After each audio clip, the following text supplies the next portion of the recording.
킹호텔 100주년 축하드립니다.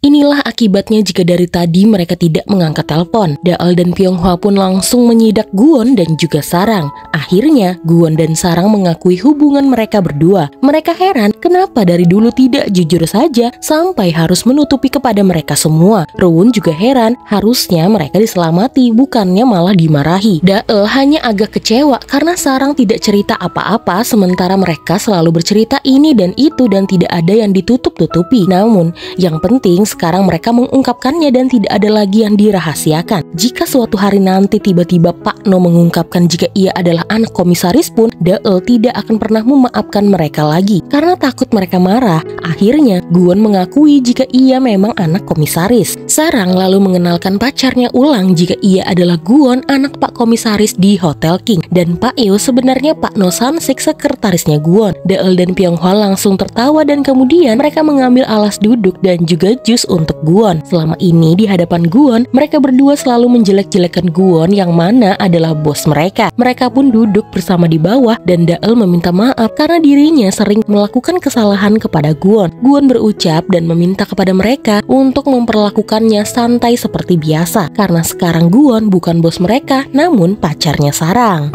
네, 사랑이 남친님. Akhirnya Hotel King menjadi hotel Korea pertama yang memenangkan World Best Talent melampaui hotel global. Banyak artikel yang memberitakan tentang itu. Menurut Sansik, jika semuanya lancar maka Guwon bisa menjadi direktur utama. Guwon tinggal menguasai anak-anak perusahaan yang lain. Sementara anak buah Hwaran kagum dengan kinerja Guwon. Mereka tidak menyangka Guwon bisa mensukseskan perayaan tersebut dan membawa hotel menjadi nomor 1. Dan jajaran direksi merasa lebih puas akan hal itu. Hwaran menganggap acara yang dibuat oleh Guwon hanyalah sandiwara emosional yang tidak menghasilkan uang dan tidak menangani krisis manajemen seluruh anak perusahaan. 여러분들까지 못 믿게 하지 마세요.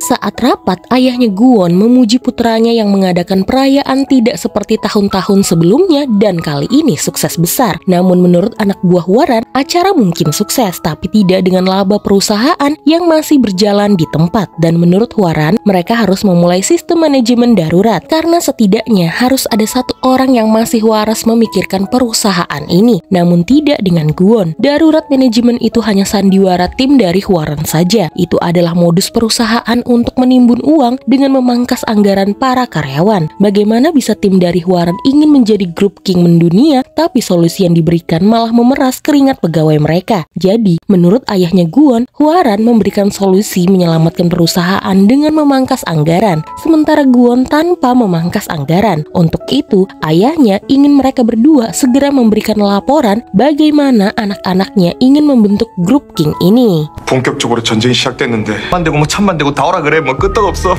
Lalu di sisi lain, ketua tim Pyonghwa, So-hyun akan segera pindah ke kantor pusat dan tim yang dipegangnya sekarang akan dipegang oleh Mina. Ia lalu berpamitan kepada mereka semua dan beranjak pergi dari sana. Pyonghwa heran, kenapa ketua timnya tidak mau minta maaf kepadanya. Sejak awal, ketua timnya itu tidak berniat untuk mempromosikannya, apalagi sudah memanfaatkannya. So-hyun kemudian berkata, sudah kewajiban pramugari untuk meningkatkan penjualan dan menurutnya seharusnya Pyonghwa sadar diri karena orang seperti Pyonghwa sulit mendapatkan promosi. Sebenarnya Pyonghwa adalah janda, makanya ia tidak mungkin bisa naik jabatan. Padahal sebenarnya mantan kekasih Pyonghwa lah yang menjebak Pyonghwa masuk ke dalam situasi ini. Setelah putus, diam-diam mantannya pernah mendaftarkan pernikahan dan akhirnya tercatat di dalam catatan sipil. Ia tidak bisa melakukan pembatalan nikah dan solusi satu-satunya hanyalah perceraian. 결혼도 안 했는데 이혼이 말이 돼요? 나 어떡해? Lalu di Hotel King, Hwaran mengundang kembali Pak Park untuk membahas kerjasama mereka berdua. Pak Park kesal karena perayaan itu malah membuatnya malu. Hwaran berjanji akan menebus kesalahan itu pelan-pelan. Saat itu Sarang sedang menjamu makanan untuk Pak Park. Karena kesal, ia pun memarahi Sarang yang bolak-balik membuatnya pusing saja. Sarang langsung meminta maaf dan ia menawarkan kepada Pak Park untuk melayani di sisi yang Pak Park inginkan. Namun tetap Pak Park tidak terima. Ia ingin Sarang dipecat saja jika tidak ia tidak akan mau menemui Hwaran lagi. Hwaran pun langsung berniat menyingkirkan Sarang. Namun tiba-tiba Gwon datang dan mengajarkan tata krama di dalam hotel ini kepada Pak Park. Pak Park langsung tersenyum dan menganggap Gwon tidak bisa berbisnis, lalu ia pergi. Hwaran sangat kesal karena menurutnya mereka sangat membutuhkan Pak Park dan Gwon sudah lancang kepadanya hanya karena melindungi staf rendahan. 그냥 직업 맞아? 그 이상 아니고? Sarang lalu meminta maaf kepada staf yang lain karena telah membuat kekacauan. Mereka memakluminya karena menurut mereka Pak Park memang sering bertindak seenaknya. Dia adalah orang yang suka meremehkan orang lain. Daripada memikirkan hal itu, lebih baik mereka pergi minum-minum saja. Tentu saja kali ini mereka mengundang Sarang. Jujur dari awal mereka tidak menyukai Sarang. Mereka susah payah untuk bisa naik ke Hotel King sementara Sarang hanya ditunjuk oleh Pak Komisaris. Tapi karena Sarang sudah membuktikan dirinya memang layak berada bersama mereka dan tidak mengecewakan mereka, akhirnya mereka semua bisa menerima Sarang. 우리 다 같이 짠할까? Malam itu hujan turun begitu deras dan saat acara sudah selesai, Gwon menjemput Sarang. Di perjalanan baju Gwon jadi basah karena tiba-tiba ada mobil yang melintas. Hal tersebut membuat Sarang membawa Gwon ke rumahnya untuk mengeringkan diri. Saat Gwon mau ganti baju, Sarang terkejut karena ia baru saja menonton film yang seram. Akhirnya Gwon keluar tanpa menyelesaikan kancing bajunya dan akibatnya Sarang pun jadi malu-malu kucing melihat Gwon tidak memakai baju dan memperlihatkan bentuk badannya. Bagaikan kucing melihat mangsanya, Sarang yang sedang malu terlihat begitu menggemaskan sehingga Gwon ingin langsung memangsanya.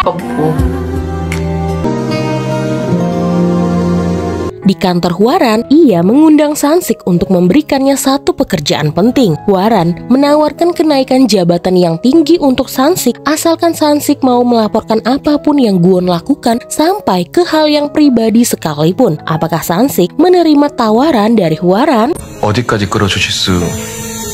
Sementara itu di sisi Dae, tidak hanya mertuanya yang seenaknya kepadanya, tapi adik iparnya juga seenaknya masuk ke dalam kamarnya dan mengacak-ngacak baju-bajunya. Menurutnya, meskipun mereka keluarga, tapi mereka juga harus tahu batasan. Apalagi suaminya malah tidak bisa diajak kerjasama dan menyuruh Dae untuk tidak pelit. Padahal keluarga dari suaminya tidak pernah membelikan corong apa-apa. 넌 절대 결혼 같은 거 하지 마라.